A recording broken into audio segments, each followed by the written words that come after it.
you would expect, you know? Yeah. It's like they have like mini character arcs throughout each Yeah, episode. it's Yeah. like each episode there's so much going on when it's so Hmm. short. How far are you in season 3? Not super. I don't really know. Okay. I'm at the part. I don't know what part I'm at. Have you gone to the beach part yet? Each part, no. Okay. Yeah, that's like episode 5 or something. It's one of my Okay, I think I'm favorites. like 2 or 3 episodes in. Yeah. Yeah. Did you send the link yet? About to. Okay, good. Sounds good. Ha! Link for LinkedIn. Yeah, I was gonna do something with that.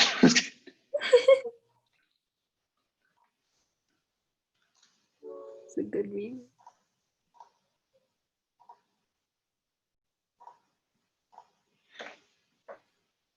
Oh, our boy Brant's up in here. How you doing, Brant? I don't see him. He's in the In the chat. The chat, yeah. Okay. Hey, Brant. That would make some sense. Let me open the stream. Mute site.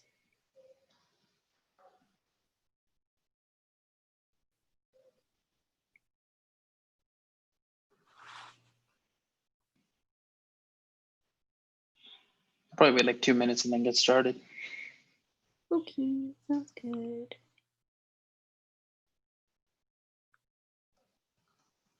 But you should go plug our Freetail LinkedIn.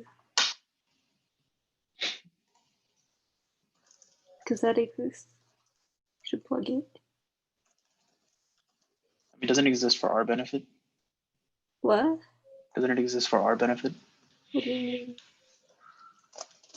Never mind. I'll drop a link. Hey, while you guys are here, follow Freetail Hackers on LinkedIn. Let me see. We're an education management company in a sense. Oh. Hello, Vera. Thank you for coming. Hi.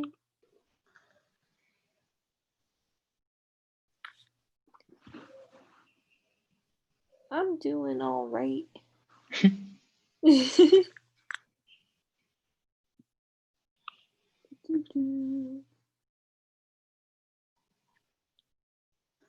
We got 6 people up in here. That's crazy. The record numbers. Wait, and then if you count each of us twice, that's 10. That's double digits. What? If you count both you and me and twice. Why would you count? Then it's 10. Twice? Oh, We're you know both what? on the stream in the 6. We should post our LinkedIn's and thing. I'll post my own LinkedIn. Catch this LinkedIn. What? Absurd. There shouldn't have been a. Okay. Well, I guess that's how the link looks for some reason. What is? Let me find a link to mine. I think that LinkedIn should work. Alrighty. We can probably go ahead and get started. Alrighty. Thank you everybody for coming. Welcome to our first workshop of the week. Today I'm going to be doing a quick, no more than 20-minute workshop, hopefully, on how to effectively use a LinkedIn profile. So let's go ahead and get started. Let me share my screen. Here we are. So if you are not familiar, the first thing to know about LinkedIn is that it is a lot like Facebook. It is a social networking platform with the primary focus being that it is very professional. So the whole point of LinkedIn is that you can use it to put your career information on. You can make a kind of like pseudo resume for yourself on the site. And then you can use this profile to share with companies or recruiters or whomever else you want to see you in a more professional sense so that they can get a sense of your qualifications and what you might be looking for in a potential job or a career. So with that in mind, the 2 things I'm going to be going over in this workshop are what I consider are the 2 most important aspects of LinkedIn. The first will be designing your profile because that's really your image on the platform. And there's a lot you can do with it. So I'll be showing you all that cool stuff. And then the second important thing is the job board. LinkedIn has basically a built-in way for you to apply to jobs through the website. And I will be showing that because I think it's a very efficient method of doing so. As usual, if you have any questions, please feel free to post them in the chat. I have Dee Dee on the call with me, and she will happily forward me any questions that you guys are asking. Alrighty, so the first thing to note about LinkedIn, you have to make your profile. And the first thing any recruiter, anybody will see when they walk up to your profile is your profile picture and your name, but who cares, right? So the objective, your profile picture should be a picture of yourself. Obviously, don't use here. This is not the platform to use pictures of anime characters or other people who don't look like you. It should be a picture of you. This is a professional website. Also, try to make the picture welcoming. It's okay to use a unique background, as you see here with my profile picture. I've chosen to take it with a background of some trees, just because I think that gives a bit of a more friendly message. You can also do a neutral background, doesn't really matter. Just make sure it is a picture of you. And then you also have this cool cover photo thing here. This is a picture of Sydney, Australia, but really any sort of picture will work here. I've seen people do like mountaintops or even like a bunch of websites or like company assets or something like that. Really, whatever works. Try to make it fit with your picture if you can, but also it doesn't matter too much. Okay, so with that, let's get into some sections. Here you have your headline. This should basically be what you are currently doing right now. As far as any experience is concerned, if you're a student, put your university here and maybe your major. If you are interning or if you have a job right now, you can also put that. Some people find it hard to choose, should I put my job here? Should I put my education here? I went ahead and put both, but do try to keep it short. This is supposed to be sort of like one-stop shop for what you've been doing right now. And then, yeah, you can set your city and all that. This part is very confusing to a lot of people. Right here, you have this about section. And everyone wonders, well, what am I supposed to write in this about section? Right here, I have actually not updated my LinkedIn in a while, but what I'm currently saying is I'm just a Turing Scholar at UT. I have a double major in math and a minor in economics. So I chose to just focus on the little education aspect. I've seen what a lot of people do. They focus more on the professional side. So they talk about what they're looking for in terms of a career. They're like, okay, my objective is to find, let's say, software engineering roles. So they go towards, and then they say, okay, here are my skills. I'm good at Java, I'm good at Python. I've done some JavaScript HTML work. So I'm a good full stack developer. And here's what I want out of my internships. I want to do this, this, and this. That's also fine. Really, I think the rest of your profile would definitely speak for itself as far as your qualifications. So the about section should be reserved for what you are doing and what you want to do in the future. Yeah, also you can keep it short like mine, or you can try to throw a paragraph or two in there like other people, totally up to you. You also have the option to add some files to your LinkedIn profile. Right here, you just have to click plus and then add media. I've chosen to add a couple certificates from things I've done.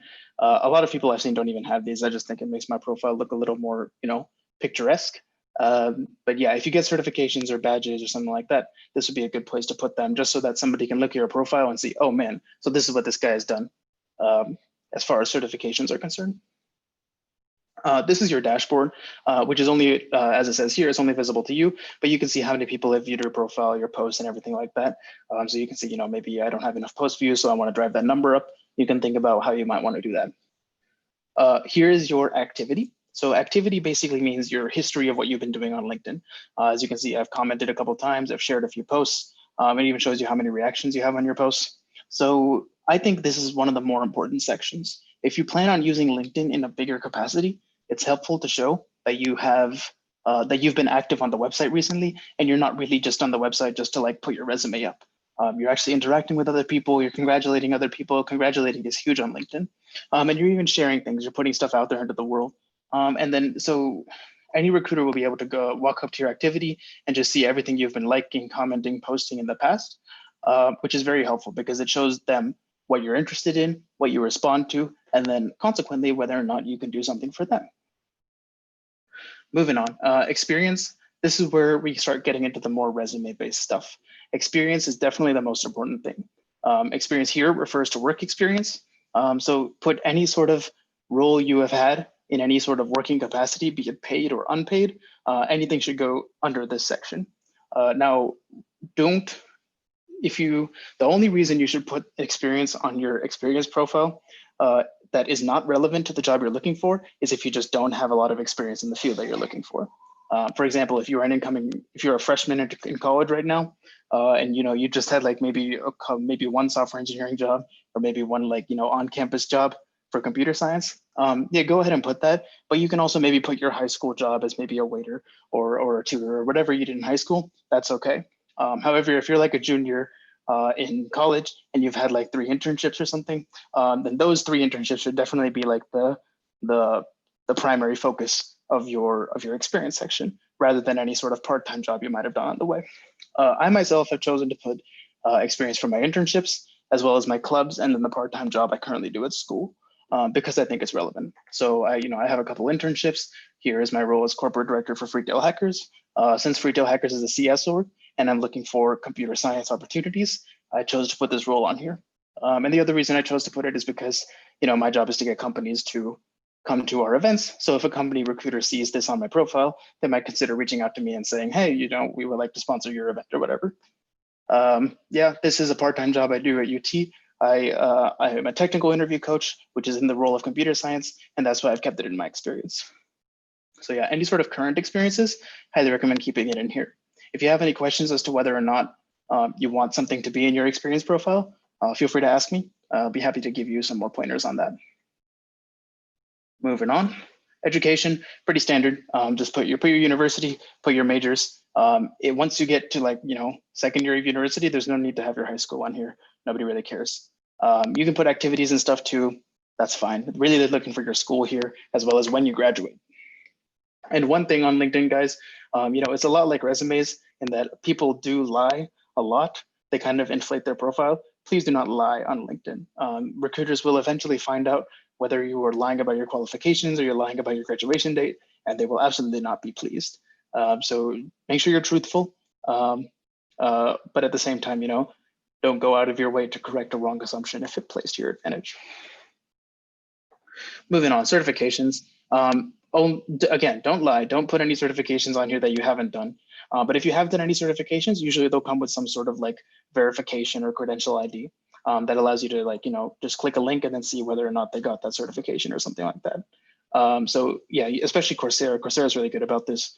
They just give you a link. So I highly recommend throwing that link in there. That way any company recruiter can walk up and be like, oh, this person got this certification. That's cool, I guess. I think it helps my profile. You can argue that, maybe nobody really cares about certifications. I think that's up to recruiter preference. Better to have them than not. Hey, Ansh, we have a question in the chat. Sure.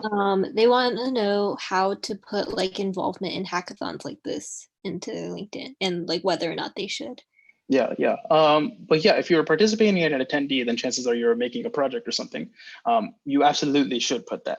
However, since it's not a work thing, don't put it in your experience section. This is meant to show your work opportunities. There is another section coming later where I will show you, this is a good place to put your hackathon work. But for now, moving on, volunteer experience. This is also not too important. You can have some volunteer experience. People tend to favor now more this experience, although it does show, you're giving back to the community and everything, especially nowadays, given how crazy the world is being. So yeah, if you have any volunteer experience, throw it on here. It can only help your profile. And that is it for all the experience and education section. Arguably the most important section on your profile. Do we have any questions? Yes, one more. Someone wants to know how important certifications are and what are good certifications to get. Yeah, that's a great question. I get that one a lot. So first, it depends on the role that you're applying to. Certain jobs certainly don't require certifications. I know plenty of software engineers who don't have certification and get sweet internships just fine. Totally good on them. I will not say they are not required for any job. However, if I do think that it helps show that you are capable of learning something on your own. And it also helps show what kind of things you're interested in. So the reason I did certifications sort of this analytics one and the machine learning one is because I'm interested in using ML towards marketing purposes. And I would like companies to know that so that I can get a role maybe a little more tailored towards that side than I would have otherwise gotten. And it worked because that's what my current internship kind of is like. So that's really why you want to have certifications. However, they are by no means required. And please do not spend your money and take a course just to put it on your resume. Make sure you're actually interested in that course and what it might be teaching you. And that way you'll get a lot more out of it. Again, if you have any questions about which courses you should consider taking, please message me. Was there another part of that question that I missed? Not really. They just want to know how important they were and what are good ones. Yeah. For good ones, I mean, for software engineering, there are some really good ones. This course, by the way, on Coursera, I highly recommend it. It's taught by Andrew NG. I don't know how to pronounce it. And then also, if you're interested in cloud, getting cloud certifications are pretty good too. So I have some AWS ones, but Azure and GCP also offer them. All right, moving on. Skills and endorsements. This is one of the most fun sections, I think. So the whole point of skills and endorsements, you could basically add whatever skills you might have, right? Any sort of programming language or whatever. And then the idea is that it will all show up on your profile, and then other people can endorse you for the skills you have. Like, let's take a look. My top endorsed skill is leadership. Oh, that's cool. I guess I'm good at leadership. And so I guess all these people have thought, oh, wow, Ansh is great at leadership, so I'm going to endorse them. And you could do the same for other people's profiles. It's helpful to show, the skills that you get endorsed for are the ones that pop up to the top, and that helps show, what people think of when they think about you. So yeah, good for me. I guess people think leadership when they think me. Is there a question, Didi? Yeah, follow up to the certificates question. Like, Mhm. did you talk about them during interviews? Sure. Yeah. I mean, I have mine on my resume. I always say don't like bring them up in the middle of the interview, like, hey, guess what? I have a certification. Talk about it if it comes up naturally. But yeah, definitely. I mean, it's something you did that's helpful towards your goal. It shows that you're interested in a certain subject. Definitely talk about it in your interviews. Totally fine. Yeah. Following up on that, I feel like if you want to go for a certain role or something, you can be like, oh, like this is something I'm interested in. And I also have like these certifications or this experience in this role. Like, this is why you should give me that role. Exactly right. Yeah. For example, if you wanted a cloud role, you could be like, hey, I've studied AWS in the past. I was hoping to do something maybe a little more with AWS, and then they could give you a project tailored towards AWS if you wanted. Okay, I think I finished skills. Moving on. So yeah, this is the accomplishment section, and this is basically where the rest of your profile goes. So anything that's not a skill or experience just pops up in accomplishments. And there are plenty of different accomplishments you can do, publications, pads, course, projects, etc. So here I recommend, some people just choose to leave the section completely blank. I think that's fine. But also if you want to show off, something that you've been doing that you didn't have space elsewhere in your profile, this is certainly the perfect place to put it. Earlier, we had a question about hackathons and whether you should put projects. There is a project section right here. Perfect place to put hackathon projects. You can put the project name, the date, description, and then you can even put a link to that project, which is very handy for computer science projects particularly. So the projects is definitely the place to keep hackathon things. You can put test scores, organizations. Well, actually, now that I have both of these on my experience, I might go ahead and remove this later. But yeah, that's another thing. Please remember that your profile is constantly evolving, right? So as you leave some organizations or you enter other ones, some things become more important to you. You get a new experience. Make sure you're consistently updating your LinkedIn alongside your resume or portfolio or whatever else you update. So that way it keeps up to date. Also, general rule. I had this question back when I was a freshman. How long should high school stuff stay on your profile / LinkedIn? For your resume, I think it shouldn't stay on until, so after you graduate, after you finish freshman year, you should remove most high school stuff from your resume. However, if there are any particularly impressive things you did in high school that you kind of want to stick around, LinkedIn is a good place to keep them, especially in this bottom section, because that's where there is just kind of to the side. And then lastly, you have your interest section, which, is just kind of for your own purposes. Companies don't really care about this, but you can, follow certain companies or certain people on LinkedIn. Meaning you can follow their posts.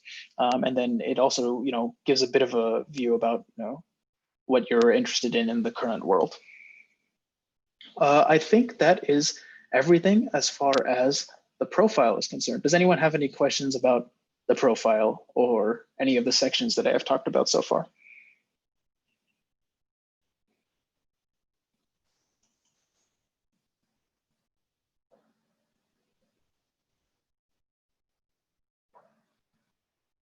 Okay, you can feel free to type any questions in the chat. Of course, Didi will happily interrupt me and ask on your behalf. But moving on to the second and last part of this talk, I'd like to go briefly into the recruiting aspects of LinkedIn. So first thing, you can, there's a setting in your profile that you can change depending on, which will basically say, okay, are you open to work or not? Let's see if I can find it. Yeah, I'm not sure if I can find that setting, but you also have access to your public profile, and this is basically what everybody sees when they see your profile. That's not you. So you can control whether you want to hide or show certain things in case maybe you think certain things aren't as important for recruiters, and you want to give them a shorter view of your profile. But yeah, there's also a setting that basically says, okay, you're open to work. And that way recruiters will be actually able to see your profile in a list when they say, okay, I'm looking for these people to do this job. And it'll filter you by your qualifications. And if your skills match up with what the recruiter is looking for, then the recruiter can just directly message you on LinkedIn and say, hey, would you be interested in this job opportunity at this town over these dates? And then you can simply reply yes or no. But also the more important thing is the LinkedIn job board. What the hell is this? I did not have this alert. All right, whatever. Quick question while you're figuring that Yeah, out. sure. What's up? Someone wants to know how important it is that you're an active user on LinkedIn. Well, that really depends, right? I mean, I think if you're going to use a LinkedIn, then go ahead and try to be an active user. Building up that history shows that you are engaged with the platform as well as what other people are up to. However, I wouldn't say it's like totally critical to getting a job. It's very hard to say, whether, if you don't have a LinkedIn, you're not getting a job. It doesn't work like that. However, I do think, anything kind of helps. So being an active user is certainly helpful in getting your job. Yeah, I think adding on to that, like there's a lot of different ways to recruit, and like I know Ansh is like a big fan of using LinkedIn to recruit. I am like not as big of a fan. It's just a lot of extra stuff to me. I prefer just applying online and stuff, which is just a personal preference. I feel like if you want to be like involved in LinkedIn, like this is definitely one way that works, right? So it kind of just depends on you. True. Additionally, we have another question. Sure. Someone wants to know if you can say that you're open for work even if you are already doing an internship. Have you ever had a recruiter email you about a job offer? Yes, yes to both questions. So yeah, it doesn't really consider whether or not you currently have a position, because you can say, you're open to work for next summer, this summer, that's fine. And then recruiters actually will not email you. LinkedIn has a messaging service, and they'll basically send you, oh look, here I got one earlier today. So this guy basically said, okay, I've got this cool iOS developer opportunity. I noticed you're in Dallas. This role requires iOS experience. And then you'll basically literally have a thing at the bottom saying that, okay, are you interested in this or not? And I was like, nah, I don't do iOS. So I just said no. And then she got a message saying, not interested right now, but you can reach out to them later. So it's that simple. What the hell? This should be gone. All right, that's fine. So, all right, here is LinkedIn's job board. The idea is it's a job board just like any other job board you might have seen, but it is built in with the same functionality that your profile has. So you can actually apply to jobs sometimes with just your profile. The easiest way to do this, definitely, if you're searching for a certain position in a certain place, just go ahead and search it. So I usually just hit myself up with software engineer intern. And where's a cool city? Boston's a cool city. I want Boston. And well, I guess they're not really looking for interns right now because it's not recruiting season, but there are a bunch of job opportunities here, which match, Boston area and whatever search term you have applied. So let's just take a look at one. Here you can see information about the job, the company, the job description, what qualifications you might need. Yeah, it really is pretty handy. It also shows how many people have viewed this job description, so you can get a general sense of like how popular it is. It even shows over here how many people have applied. So if you want, you can apply to some of the less competitive ones to give yourself a better fighting chance. Yeah, additionally, it shows you how lately it was posted. The earlier you apply, I'm sure many of you have heard, the higher your chances of getting in. So if you see one that was posted like 5 minutes ago, just go for it. And who knows, maybe you'll get it, maybe you won't. But it can't hurt to apply early. So yeah, let's see here. Oops, my mistake. I meant to click on the thing. Here we go. Okay, so 10 views on this job description. This looks like a pretty good candidate. So yeah, you can also save them for later if you're not interested in applying right now, but you might be later. But also you could just go ahead and apply. Usually the apply button will go ahead and just take you to whatever application site they might have. So yeah, a lot of companies use NewView, some use Workday. Some use that, I forgot what it was called, but that one with a really easy form. However, there are some job opportunities that will allow you to apply just on LinkedIn. And I'm trying to see if I can find those right now. Oh, here we go. Filter, easy apply. There you go. Yeah, so LinkedIn has this feature called easy apply. If you click that, then it'll basically pull up a form. It'll populate all your information based on your profile. So it'll put your name, phone number, and all that in, and whatever else you might need. Yes. You can also attach a resume to your LinkedIn things, and it will reuse that resume every time you hit easy apply. Yes. And then you'll do all the disability stuff, the veteran stuff, all the standard race stuff, gender stuff, and then that's it. They'll go ahead and send your application. I'm going to discard this one. But yeah, so the easy apply I think is a very handy feature. If you just filter by easy apply, you go down the list for software engineering internships, especially during recruiting season, especially during fall, because that's when all these companies have opened up their applications, right? You can just go down the line and apply to like 20 companies in one go. You can debate whether or not it'll actually work for you, but you cannot argue with the fact that it is highly efficient. Was there a question, Didi? Yeah. Sure. So what happens after you apply on LinkedIn? Do you usually get an interview offer, and how long does it usually take? I think that's very company dependent. It's like what happens after you apply online. It really depends on the company. Sometimes they'll email you a follow up saying, okay, here's a coding challenge. Sometimes they'll email you and say, here's an interview. Sometimes they won't even email you back at all. You'll never hear from them again. And sometimes they'll just reject you straight up based on your qualifications. So yeah, it's totally up to you how you do it. But I think, if you apply to like, say 25 companies and one of them, responds back, then you've gotten at least something out of it. And if you use this easy apply feature, then it won't even take that long. So, it's a little risk, high reward. I'd go for it. Yeah, it can be one last thing I want to talk about. It can be very hard to especially if you're using an approach like this, it's hard to memorize exactly where you've applied and remember, okay, here's where I applied already. Should I submit another application there? I can't remember, have I applied here or not? So I recommend having some sort of tracker to keep track of where you've applied. I used to use Excel, and now I'm trying Notion. If you haven't heard of it, it's pretty cool. Quick question. Yes. What proportion of your internship applications have been on LinkedIn versus on a specific site versus in person? Of my applications, I'm going to presume you mean my applications since I've entered college. A lot, probably 80% I've gotten through LinkedIn. Although you've noticed that the easy apply thing doesn't apply for all companies, and sometimes you just hit apply and it takes you to that company's site. That happens more often than not gonna lie. So I just think the feature I like most about it is that it's an easy access to a bunch of different jobs. So you can filter jobs here and everything. So I do find a lot of companies through here for sure. However, I'm also a big fan of career fairs.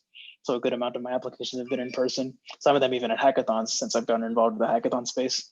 So actually, let me modify that number. I'd say maybe 70% LinkedIn, 30% through career fairs and hackathons. Mine is very different. Yeah. I think 0% in LinkedIn. I don't use LinkedIn to actively apply to companies. I have had some recruiters reach out and have started the application process that way. But that's kind of different. I don't know. It depends on what you think.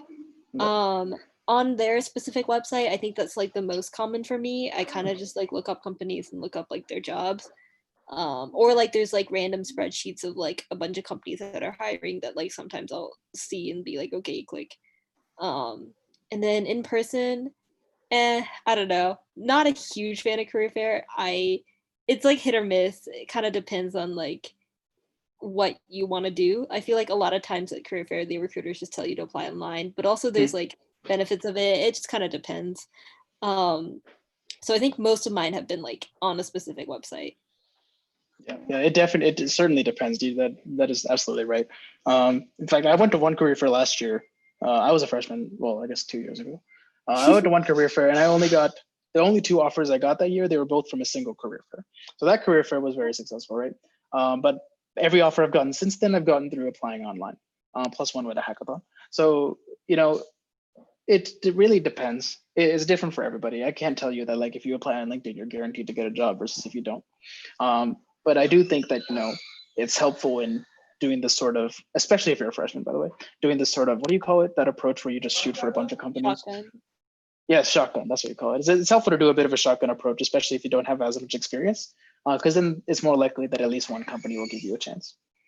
Yeah, that's definitely the way to go, especially like if this is your first internship. Like just apply everywhere and then like hope that like people will get back to you, because like the more places you apply, the more people that will get back to you. True. Yeah, take some luck too, but Yeah. hang in there. One more question. Have you Sure. ever cold emailed or cold messaged recruiters via LinkedIn? How much would you say that that has helped you? Yeah. I have not cold emailed recruiters for jobs at all. I have cold LinkedIn a few recruiters. I've cold messaged them through LinkedIn, but not enough to give you a judgment about whether or not it actually works. Sorry. Have they gotten back to you? No, I think maybe one day, but that was it. Okay. Yeah, I don't think code messaging works really too well unless you know how to design a really good code message, and even then, it's kind of weird, right? Think about it in your position. If you were a recruiter, right? How would you feel about some random kid just messaging you on LinkedIn, blowing up your profile, saying, "Hey, can you please check out my credentials?" But I mean, it's not really too related, but I have cold emailed a bunch of recruiters in regards to the hackathon thing. So I do have experience writing cold emails for recruiters, if that's what you're asking. So if you have a question about whether or not or how to phrase something in an email, definitely ask me. However, I can't tell you whether or not cold emailing them will work as far as looking for an internship goes. Yeah. I don't think it can hurt. Yeah. I did have a friend that ended up cold emailing a lot of recruiters because like their internship got canceled last minute. I think like a good portion of the recruiters got back to her, but like none of them really went through, which is probably because it was like really late in the recruiting cycle. So I will say like they do reply sometimes. Like it's kind of hit or miss. Kind of depends on your situation and like what you prefer. Yeah. Yeah, I've been thinking maybe I will cold email a couple of recruiters more for internships this time. Who knows? Yeah. Yeah, really, as long as you get your resume somewhere within the company, that's as much as you can do. That's the biggest part. Yeah. All right, I think that is it for everything that I have to share. So I guess we'll wait a few minutes for any last questions. Okay. Also, please feel free to follow me on LinkedIn. You were saying? Would it help if you like, I don't know, gave like tips on like if you like looked at my LinkedIn, gave tips on like things to do better? I don't know if that would help. Or why not? Let's tear apart Dee Dee's LinkedIn. My LinkedIn is like does not have much. Oh, right off the bat, you notice that she uses the default cover photo. That is a no. You're just like everybody else. No, it's okay if you use the default. However, I mean, it looks way cooler if you use another one, right? Maybe change it up. Fair enough. Endorse. Okay, yeah. Then now we can take a look at the endorse thing. When you endorse somebody else for a skill, you just there's this little plus icon. You can go ahead and hit it. Dee Dee, are you good at CSS? Sure. I wasn't confident enough. I'm not going to say that. But yeah. So yeah, when you endorse somebody, you can say, "Oh, she is very highly skilled at this. I've heard about her skills from others." And then it'll pop up on her profile saying, "Ansh Jain has endorsed DD, sorry, for this skill." And yeah, as usual, you see the most endorsed skill pops up to the top. All right, let's go through here. So DD, right off the bat, I know you don't use LinkedIn very much, right? Yeah. Yeah, that's clear. It shows up in the activity. I think that's okay. It's obviously better to have some activity on there, but it's up to you. Yeah, I've actually never heard of these companies. Could you tell me more about these companies?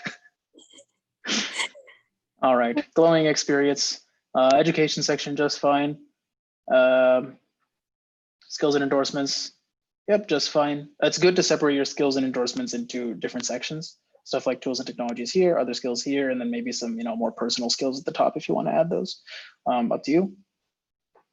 Yeah, the only thing, interests look fine too. The only things that I've noticed, first, she does not have an about section, I don't think. No. Yeah, okay. Well, I mean, it's helpful to add that just so that you can talk about your experience in a bit more detail.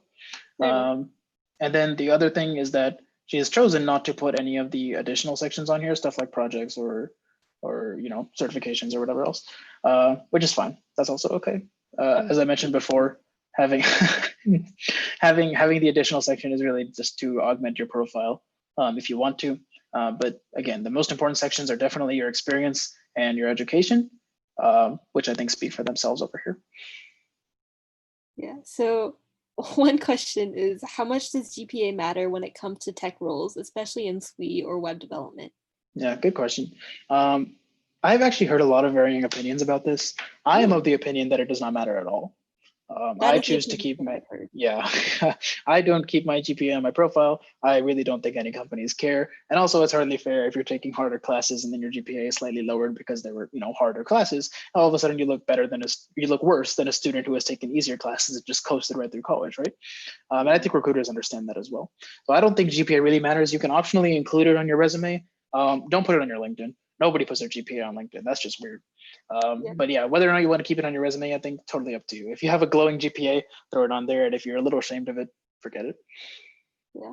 I will say that most companies will probably ask for it at some point in the recruiting process. I don't know about most. Not I have all, seen but some companies do it. okay. I've seen like a good portion of them. And I think as long as it's like above like a 3, you won't get like any That's questions about true. it. I Yeah. think under that, maybe you'll get some questions, but like you can normally be like, oh, like X and It was Y a was hard like really time, or rough, or like, yeah, like there's normally reasons, and so they'll give you a chance to explain that. They won't just most probably most companies will not just like outright reject you because of just that. I don't know.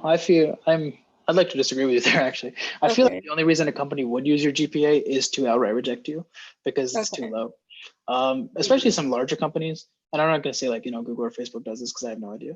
But maybe some larger companies that are just trying to filter through applicants. It's an easy metric to say, okay, this person's not doing well in school. They're not going to do well in our company. All right, peace out. yeah, I'm not because I saying think it's right for companies to do that at all, yeah, but it is the reality for sure. I think if you have like other experience on top of that and like other like things, empirical evidence to prove that like you are actually skilled, like Agreed. that shouldn't matter. Like you can Yeah, use yeah, that yeah. as like a boost. Yeah. I mean, if you The have other that follow-up experience, I question, think why put your GPA on there, right? yeah. Follow-up question is, so you don't really talk about GPA in your interviews?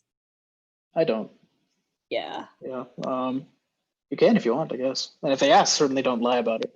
But Yeah. I have never brought up in my interview, hey, guess what? My GPA is this, this, and this. Yeah. Me neither. Yeah. Kush says SMH at DD update your LinkedIn game, so I think we should go look at his. Oh, all right. Yeah, let's take a look at Kush Desai's LinkedIn.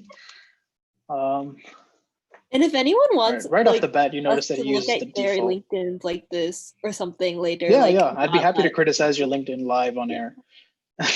Or live, it's up to you. Either way, just let us know. Yeah, or I'll happily look at your LinkedIn afterwards and give you some pointers.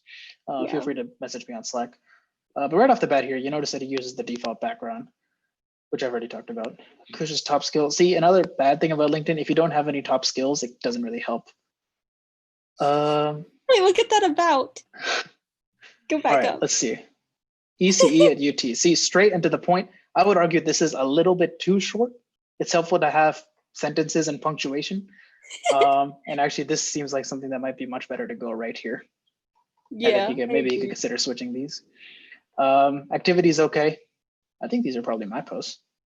Um, experience is solid. Education is solid. Oh, he even talks about his focus here. The one thing he has high school on there. I'd recommend removing it, but it's up to him. Oh, he's an He IB also didn't, graduate. That's cool. he also didn't capitalize focusing. Yeah, that he should do. Yeah. I would put your graduation date on here, Coach. Also, Especially now because you're old enough to like get decent internships, right? yeah. Also, if you scroll up, like we know that Kush has an internship this summer and is not on here. Correct. Yes, Coach does currently have an internship, and it's okay if you don't add it right now since you're currently working on it. I guess. But definitely add it immediately afterwards. Um, I guess Kush is okay at Python. And yeah, as you've seen here, Kush has chosen to use some of the accomplishments section, talked about courses. Courses, I think, is pretty handy, especially Yeah. because it also goes on a resume. You talk about what you've done in school. So especially because some companies will be like, you can't be a software engineering intern. You don't know algorithms. And then you can be like, yes, I do. I took the course. Something like that. Languages is pretty fancy. I wish I had something like this. Kush has got, wow, native proficiency in 3 languages. Look at that. What a Dang. spicy boy. And limited working. This is not, that's a lie. Um, yep, interests look fine. One thing I would recommend Kush to add over here is definitely projects. I know he's done a lot of cool stuff at hackathons and all that. So having projects and links here would be pretty good. And skills, is that? I know that is there. No, yeah, he's got skills. Okay. A few. Kush is probably good at Ross, right? Highly skilled. Heard about his skills from others. Yeah. Wow. Also, don't endorse people that you don't trust. Because then if they do something weird like murder someone or whatever, then you can just be like, ha, you endorse them for Java. So you must be bad too, right? It doesn't look great on your profile. So, Alan wants to know if you can roast his LinkedIn. sure, why not?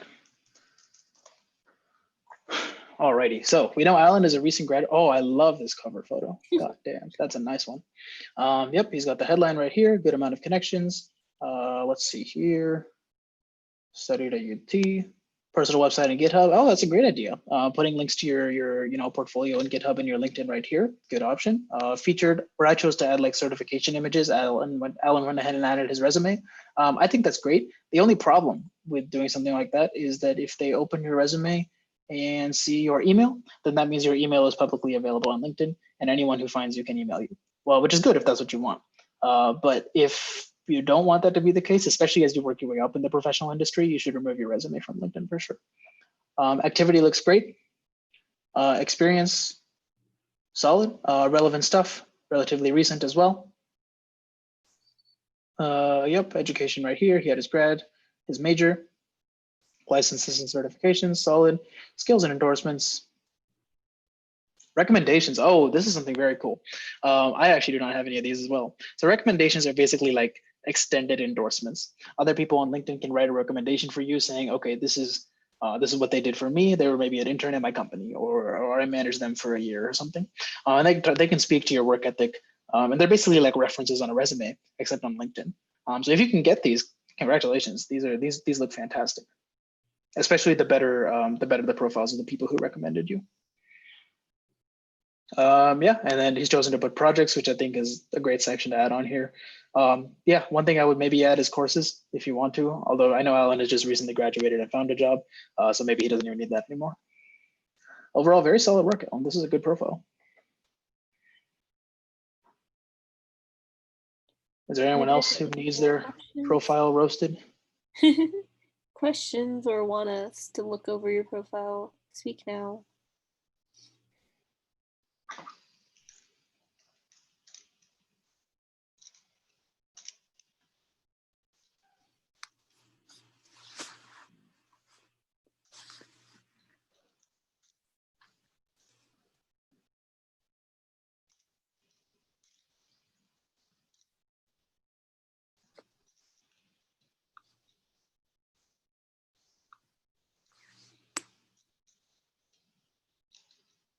All right, nothing. Didi? Nothing, sorry. Okay, all right, no, you're good. Okay, well, I think that we can go ahead and call it a day. Thank you all so much for coming. As usual, if you have any questions or if you want me to review your profile or review an email you might be thinking about sending a recruiter, feel free to message me on Slack or through any other medium. I will happily help you out. Thank you guys so much for coming and have a great rest of your night and week.